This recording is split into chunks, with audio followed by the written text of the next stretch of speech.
Om Shanti. Good morning.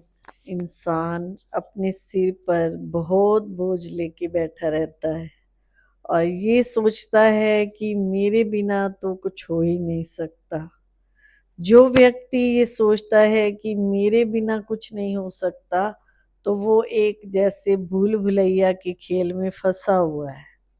आप देखते होंगे कि आज समय ऐसे चल रहा है कि व्यक्ति का पता ही नहीं चलता। अभी अभी हमारे सामने खड़ा था और सुनते हैं कि उसने शरीर छोड़ दिया। तो आपने ये भी देखा होगा, क्या उस व्यक्ति के जाने से काम रुक जाते हैं? किसी के ये सोच लेने से कि मेरे बिना काम नहीं चलता है, तो ये गलत फहमी है। काम तो सब हो जाते हैं, लेकिन हम जीते जी अपने सिर पर ये बोझ ले लेते हैं कि मेरे बिना काम नहीं चलता है, जिस वजह से हम कहीं भी टाइम निकाल करके जाते भी नहीं हैं। आप देखते हो किसी को कहा जाए कि सत्संग पे जाया करें, कुछ अच्छी बातें सुना करें, तो ये कह देते हैं कि मरने की भी फुर्सत नहीं है। तो एक तरह से उस व्यक्ति ने ये सोच ही बना ली है कि सुबह उठते नहा धो करके मुझे तो बस अपने काम धंधे में लग जाना है, मेरे बिना तो जैसे काम ही नहीं चलता है। ये एक भूल है और इस भूल को कैसे चेंज किया जाए, अपने मन को कैसे समझाया जाए, क्योंकि एक आदत बन जाती है। मान लो हम घर का काम करते हैं तो उसमें भी हमारी आदत बन जाती है कि अभी खाना बनाना है, अभी ब्रेकफास्ट बनाना है, अभी डिनर बनाना है, एक हैबिट्स बन जाती है। तो ऐसे परमात्मा को याद करने की हमारी आदत बन जानी चाहिए। उठते ही हमें पहले जो है परमात्मा ही याद आने चाहिए। सोते हुए, सुबह उठते हुए उस परमात्मा का धन्यवाद करना चाहिए कि हे भगवान, तूने मुझे इतना अच्छा जीवन दिया, इतने अच्छे घर में जन्म दिया। कई हर बात में अपने आप को कोसते रहते हैं कि मेरे पास तो धन ही नहीं है, मेरे पास अच्छा तन ही नहीं है, मेरे पास अच्छा मन ही नहीं है, तो मैं क्या करूं? तन मेरा ठीक रहता नहीं तो मैं भगवान के घर कैसे जाऊं? धन मेरे पास है नहीं, एक गीत भी आता है ना, भगवान मैं आप पे क्या चढ़ाऊं, ये जल भी मछली का झूठा है, ये फूल भी भंवरे का क्या है। सब कुछ जैसे ये कहा गया है कि उस गीत में कि हे भगवान मैं आप पे क्या चढ़ाऊं। भगवान कुछ भी नहीं मांगते हैं, सिर्फ एक आना मांगते हैं। जैसे हम मंदिर में जाते हैं तो मंदिर में हम जाते ही घंटा बजाते हैं और फिर भगवान जी के दर्शन के लिए जाते हैं। वो घंटा इस चीज का प्रतीक है कि हे व्यक्ति जागो। हम घंटी बजा के भगवान को जगा रहे हैं कि मैं आ गया हूँ। बेल क्यों बजाई जाती है? किसी के घर में जाते हैं तो पहले बेल बजाते हैं ताकि उनको पता चल जाए कि मैं आ गया हूँ। तो ऐसे भगवान के घर भी जब हम जाते हैं तो पहले घंटी बजाते हैं कि भगवान तेरा बच्चा तेरे घर आ गया है।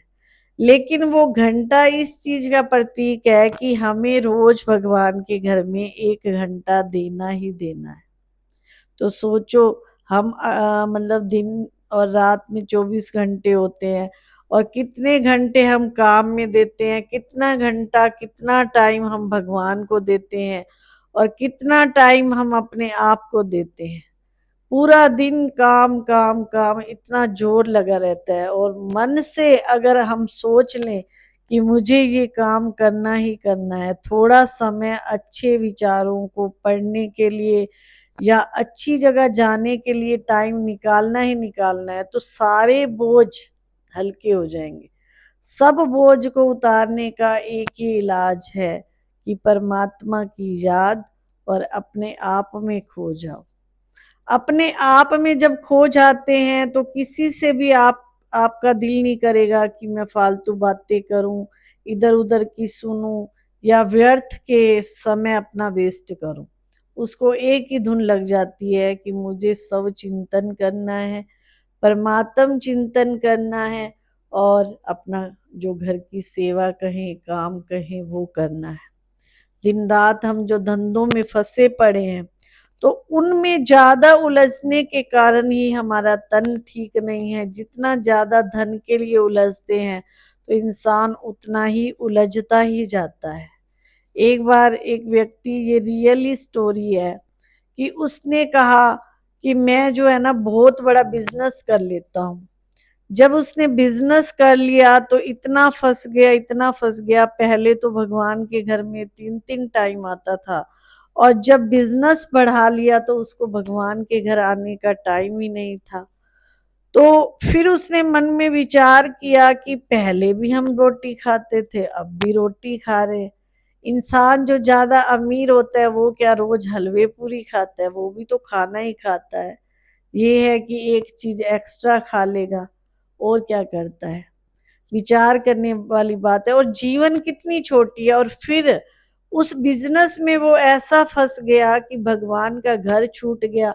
और फिर जब मतलब एक समय ऐसा भी आता है कि शरीर हमारा बूढ़ा हो जाता है और काम का नहीं रहता है, फिर उसको बाबा याद आए, भगवान याद आए, और फिर वो बोला अब तो मैं पुरुषार्थ ही नहीं कर पाऊंगा।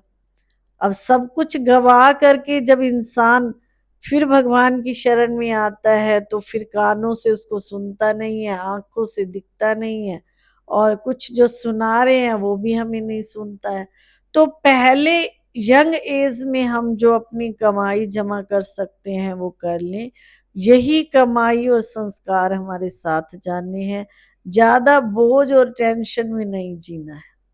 ज्यादा बोझ और टेंशन में जिएंगे तो ज्यादा हम परेशान रहेंगे, दुखी रहेंगे। तो उतना कीजिए जितना आपसे बन पड़ता है।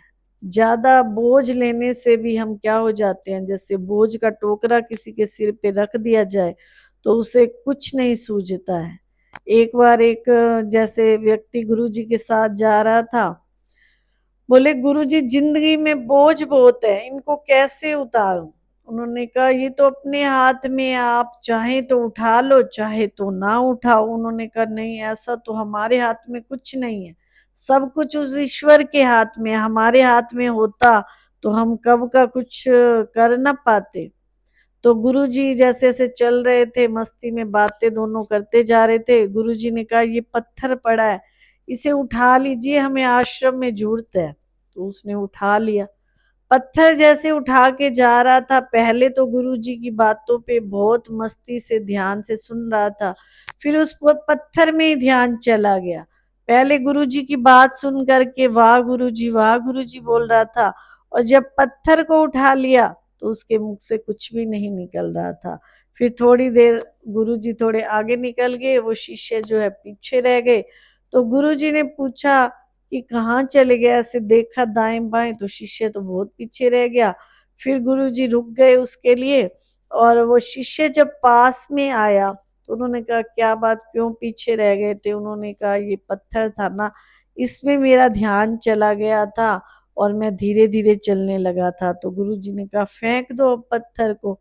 तो उसने फेंक दिया, फिर से हल्का फुल्का हो गया और गुरुजी की बातें ध्यान से सुनने लगा। तो अब गुरुजी ने कहा कि देखो पत्थर उठाया भी तूने अपने आप था और फेंका भी तूने अपने आप है। इसमें भगवान क्या करते हैं? भगवान तो हमको रास्ता बताते हैं बस। अब मेरी अच्छी बातें आपको कब लग रही थी? जब आप बिल्कुल खाली थे, बिल्कुल आप बोझ से हल्के थे। तो भगवान की बातें भी उस व्यक्ति को अच्छी लगती हैं जो बोझ से हल्का है, जो ज्यादा बोझों में फंसा है, संसार की उलझनों में फंसा है, उसको मतलब भगवान की बातें भी अच्छी नहीं लगती हैं। तो अपने दिमाग से हर बोझ को उतार दे। जब बोझ को उतार देंगे तो आपको सिमरन भी अच्छा लगेगा, भगवान की बातें भी अच्छी लगेंगी। नहीं तो ये दुनिया की चकाचौंध में आए थे और ऐसे ही हम इस दुनिया से चले जाएंगे। ओम शांति।